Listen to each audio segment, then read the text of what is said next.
Support for Just Seen It comes from Warner Archive Instant. Streaming hard-to-find movies and TV shows direct from the studio at WarnerArchiveInstant.com. Support for Just Seen It comes from Weaver's Coffee and Tea, makers of hand-roasted artisan coffee and hand-blended tea. Learn more at weaverscoffee.com.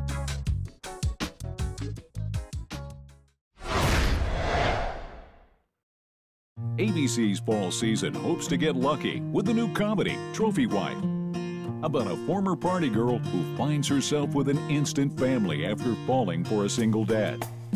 And with a new drama, Lucky 7, about 7 blue-collar workers who win the lottery. Hi, I'm Brenna. And I'm Gabriel. And I'm Sean, and we're going to talk about 2 new ABC pilots premiering this fall, Trophy Wife and Lucky 7. We've all just seen them. First, I'd like to introduce Gabriel Mizrahi. It's your first time here with us. How about you tell us a bit about yourself? Sure. Thank you guys so much for having me. I'm a writer and a blogger for Huffington Post, and I've been watching Just Seen It on my own for months and months and months, so this is fantastic. I'm really happy to be here. Brenna, why don't you start us off? Trophy Wife is created by Sarah Haskins and Emily Halpern, based loosely on Sarah Haskins' life, which makes me feel very sorry for her. They're executive producers, along with Lee Eisenberg and Gene Stupnitsky, who are from The Office. Great team. Yeah. Trophy Wife follows Kate, who's a former party girl who literally falls in the lap of an older man, and it's watching her trying to get in with this family. And it's very cliche, it's very tired. If I could never watch another woman trying to win the love and affection of her stepkids again, in television or film, I would be very happy. Yeah, I'm right with you on this one. That's really all it is. Is it stuff that we've just seen a million times before? We could just title this Animosity. We've got the ex-wife who's just showing a lot of animosity toward her. We've got the stepdaughter who's just showing a lot of animosity toward her. And it's just like, come on. Everything is stacked against Kate in the pilot. Yeah. But we would feel like this has been done before, and we would feel like we've seen it before, except Malin Åkerman kind of pulls it off in a new way, and I thought she was extremely cute. I thought she kind of made us care whether she was going to live up to the Trophy Wife challenge. She's got great personality. She's fun and she's bubbly. She's got scenes where she's like dancing. That's probably not scripted. It's just her being this character, and it's great to watch her bring it to life. It's just the writing of the character isn't very good. She's kind of obnoxious, and then everything else around it is so cliche that you find yourself not really caring because you're just annoyed. Guys, you gotta go to school. Chop, chop. I love you both. I love you too. Have fun at Model UN. Thanks, I will. Okay. Bye. Bye, Dad. So, Hill, you excited for the concert? Okay, good talk. There should be a certain amount of charm between her and Bradley Whitford, who plays her husband, but the script in the pilot doesn't give us that opportunity. They don't have the opportunity for chemistry because they're basically separated through a significant portion of the first 22 minutes. We never see them together. I agree. I thought that was the weakest part of the pilot, is that if we're going to root for her as the trophy wife or the untrophy wife, then we need to feel like these two people really want to be together. But we never really get to see them love each other or fight for each other or even get into some shenanigans. They're always separate. And the whole time, Bradley Whitford just looks like he would rather be anywhere else except on this show. How about final thoughts, anybody? The plot is very tired and cliche. If they can't find anything new to do with it, it's not going to last. I say skip it.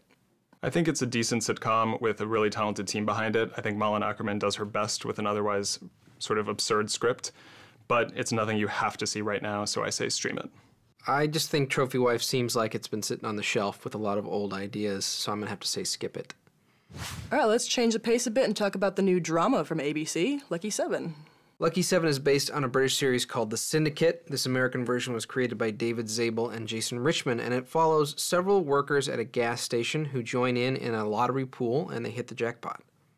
The elements of the British show, The Syndicate, that they took for this show are interesting, but then they tried to do a new type of storytelling, which I felt got a little bit awkward about halfway through the pilot when they start doubling back and trying to retell what happened, instead of letting all these characters simultaneously develop and letting us enjoy the process of watching them win or not win the lottery. Yeah, there's an abuse of flashbacks. It starts with present day, and then the rest of the pilot is a flashback to 7 months before they win. And then as the story goes on, they have a flashback to like 5 minutes ago in a different room with a different character. And it's really choppy, and it doesn't really pick up until the second half of the pilot. I know what you're saying, and one thing I will give the show, though, is I did feel the pilot had some style.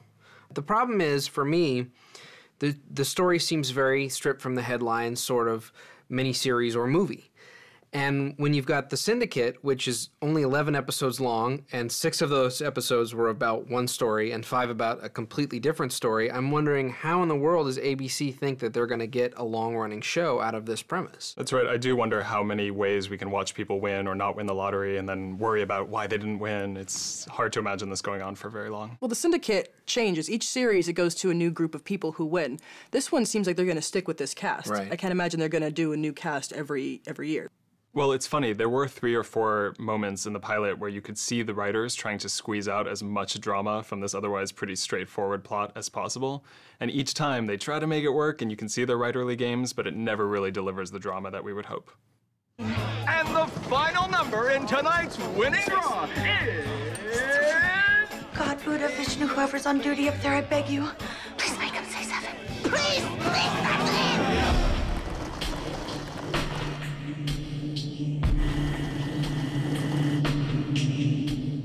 What I like about this cast is they all look like real people, except for Matt Long, who plays one of the brothers, who is ridiculously gorgeous and seems very out of place at this auto body shop. But other than that, the entire cast looks like people you'd see winning the lottery or working at a shop. So what are our final thoughts about Lucky 7? Lucky 7, for me, took one of the most interesting things you can put into television, which is the psychology of the lottery and how people feel or change when they win or lose. And instead, they gave us these flat, predictable characters who need money in flat, predictable ways. And so for me, there wasn't very much to see here. I say skip it. There's some style here that I think shows promise. I just don't know if the numbers are going to hit for this show. I'll say stream it. It started off jumpy and all over the place, but it started picking up in the second half. It's got potential, so I say stream it. How about a recap of our verdicts for Lucky 7 and Trophy Wife? So our votes for Trophy Wife add up to half a ticket, which is a skip it. And for Lucky 7, our votes added up to 1 full ticket, which is a stream it.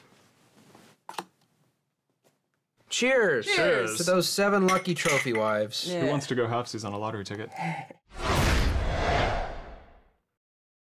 It's the name of the show. Lucky 7.